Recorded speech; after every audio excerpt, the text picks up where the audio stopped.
C'est un sujet sensible parce que dans une démocratie, lorsqu'un média, presse écrite, audiovisuel ou numérique met la clé sous les paillassons, c'est une opinion qui s'éteint, c'est également un canal d'expression qui disparaît. Donc il faut vraiment regretter cette situation-là. En ce qui concerne les créances des médias, il est clair que nous sommes dans une situation où les médias sont un peu fragilisés. Mais je voudrais dire aussi que je ne pense pas que tous les médias qui ont fermé ces derniers temps-là ont fermé parce qu'il y avait des problèmes de facturation. C'est un problème qui existe, qui est vrai, sur lequel nous avons une première approche, ce qui a consisté à faire le point aux différents membres du gouvernement de ce qu'ils devaient.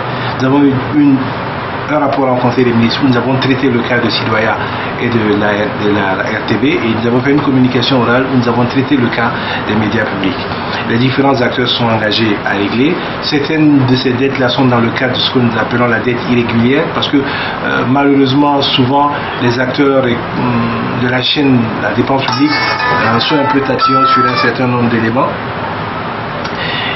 On vous appelle en tant que journaliste de venir couvrir.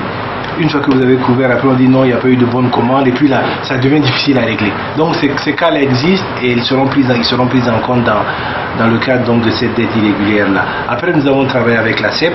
Nous avons rencontré déjà la CEP il y a peut-être 5 ou 6 mois de cela. À cette occasion, la CEP nous avait exprimé la volonté de rencontrer le chef de l'État.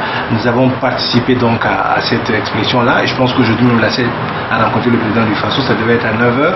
Nous posons un certain nombre de difficultés, notamment la question donc de la fiscalité propre aux médias privés, notamment la question du statut d'intérêt commun, d'intérêt général qu'on a donné. Je pense que l'appellation est juste, je pense à la maison de la presse Norbert Zongo.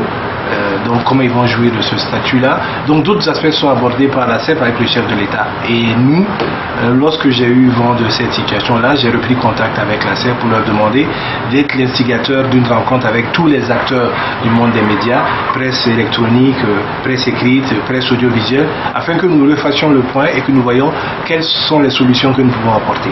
Donc je voudrais rappeler que vis-à-vis quand même de la presse privée, nous avons mis en place le fonds qui est au quasi opérationnel.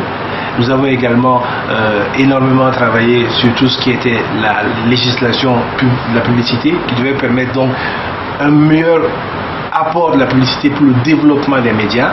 Et donc il reste la question de la fiscalisation spécifique de la presse, que le Premier ministre a inscrit dans la lettre qu'il nous a donnée pour cette année 2017, sur laquelle nous allons travailler afin d'obtenir une fiscalité particulière pour les médias privés et les médias de façon générale, parce qu'aujourd'hui même les sociétés, même la RTB et Sidoya, qui veulent évoluer vers la société d'État, vont devoir donc se conférer à cette législation-là et à cette fiscalité-là pour pouvoir jouir de tous les avantages, parce que nous satisfaisons pas seulement un besoin d'information, nous satisfaisons un droit qui est celui inscrit dans la Constitution, qui est celui de l'information et de la liberté d'expression et d'opinion.